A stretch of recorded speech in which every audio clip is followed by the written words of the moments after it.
Hello hi అండి నమస్తే welcome back to mummies kitchen. ఇవాళ స్పెషల్ రెసిపీ వచ్చేసి నోరూరించే కమ్మటి రుచితో కొత్తిమీర పుదీనా నిలవ పచ్చడి చేసి చూపిస్తున్నానండి. ఈ పచ్చడి వచ్చేసి ఫ్రిడ్జ్లో పెట్టుకుంటే 3 లేదా 4 నెలల వరకు నిలవ ఉంటుందండి. బయట ఉంచితే 1 నెల వరకు నిలవ ఉంటుంది. ఎప్పుడైనా కొత్తిమీర కానీ పుదీనా కానీ ఎక్కువ ఉన్నప్పుడు ఇలా ట్రై చేయండి.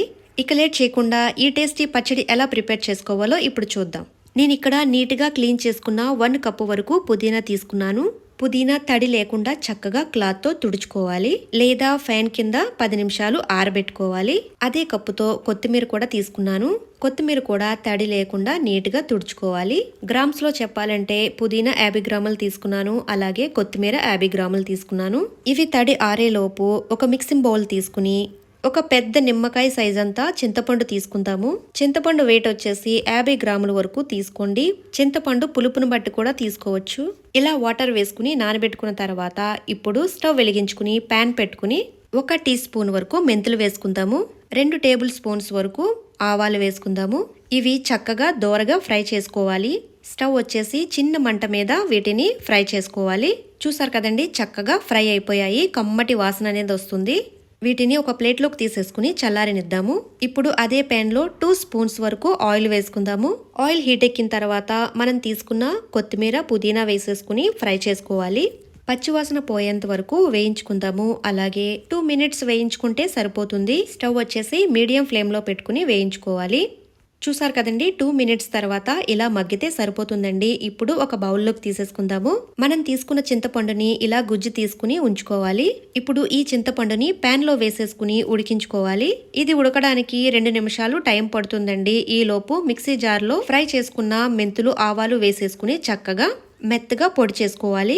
చూసారు కదండి, ఇలా పొడి చేసుకోవాలి. ఇప్పుడు ఇందులో 10 లేదా 15 వరకు వెల్లుల్లి రెబ్బలు ఇలా పొట్టు తీసుకుని వేసుకోవాలి. వీటిని మరీ మెత్తగా కాకుండా కొద్దిగా బరకగా గ్రైండ్ చేసుకోవాలి. చూసారు కదండి, చింతపండు చక్కగా దగ్గరికి ఉడికింది. ఇప్పుడు స్టవ్ ఆఫ్ చేసేసుకుని ఈ చింతపండుని పక్కకు పెట్టుకుందాము.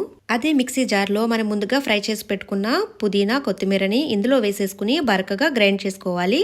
చూసారు కదా, ఇలా చేస్తే సరిపోతుంది. స్టవ్ వెలిగించుకుని మరో ప్యాన్ పెట్టుకుని 1 కప్పు వరకు ఆయిల్ వేసుకోవాలి. పప్పు నూనె కానీ వేరుశనగ నూనె కానీ వేసుకోవాలి. టేస్ట్ బాగుంటుందండి పచ్చడి. ఆయిల్ హీట్ ఎక్కిన తర్వాత వెల్లుల్లి రెబ్బలు 10 లేదా 15 వరకు వేసుకుందాము. 1 స్పూన్ వరకు శనగపప్పు వేసుకుందాము. నెక్స్ట్ వచ్చేసి 1 స్పూన్ వరకు మినపప్పు వేసుకుందాము. 1/2 టీ స్పూన్ వరకు జీలకర్ర వేసుకుందాము. 4 లేదా 5 వరకు ఎండుమిరపకాయలు వేసుకుందాము. ఇవన్నీ కూడా చక్కగా ఫ్రై చేసుకోవాలి. వెల్లుల్లి రెబ్బలు వేసుకునేటప్పుడు కొద్దిగా దంచుకుని వేసుకోండి, లేదు అంటే పేలుతాయి. ఇప్పుడు ఇందులో కొద్దిగా కరివేపాకు వేసుకుందాము. నెక్స్ట్ హింగువ వేసుకుందామండి, 1/2 టీ స్పూన్ వరకు. ఇవన్నీ కూడా 1 మినిట్ వరకు చక్కగా వేయించుకుందాము. చూసారు కదండి, చక్కగా పోపు దినుసులు వేగిపోయాయి. ఇప్పుడు వీటిని చల్లారనివ్వాలి. ఒక మిక్సింగ్ బౌల్ తీసుకుని మనం ముందుగా గ్రైండ్ చేసుకున్న కొత్తిమీర పుదీనాని ఇందులో వేసేసుకుందాము. అలాగే పొడి చేసి పెట్టుకున్న మెంతులు ఆవాలు వెల్లుల్లి కూడా వేసేసుకోవాలి. ఉడికించుకున్న చింతపండును కూడా వేసుకోవాలి. చింతపండు వేసుకున్న తర్వాత 1/2 కప్పు వరకు పచ్చి కారం వేసుకోవాలండి. నెక్స్ట్ వచ్చేసి 2 స్పూన్స్ వరకు సాల్ట్ వేసుకోవాలి. పచ్చళ్ళలో సాల్ట్ సరిపోకపోతే తర్వాత అయినా వేసుకోవచ్చు. మనం వేసుకున్న ఇంగ్రీడియంట్స్ అన్ని కూడా చక్కగా మిక్స్ అయ్యేటట్టు మిక్స్ చేసుకోవాలి. చూసారు కదండి, చక్కగా మిక్స్ చేసేసుకున్నాము. ఇప్పుడు ఒక మిక్సీ జార్ తీసుకుని అందులో వేసేసుకుని చక్కగా గ్రైండ్ చేసుకోవాలి. చూసారు కదండి, చక్కగా గ్రైండ్ చేసేసుకున్నాము. ఇప్పుడు ఈ పచ్చడిని మనం ముందుగా ఫ్రై చేసి పెట్టుకున్న పోపు దినుసుల్లో ఈ పచ్చడిని వేసేసుకుందామండి. పోపు దినుసుల్లో ఉన్న ఆయిల్ పూర్తిగా చల్లారిన తర్వాతే పచ్చడి వేసుకుని మిక్స్ చేసుకోవాలి. వేడి ఆయిల్లో వేస్తే తొందరగా పచ్చడి పాడైపోతుందండి. పచ్చడి అంతా వేసేసుకున్న తర్వాత ఒకసారి చక్కగా మిక్స్ చేసేసుకోవాలి.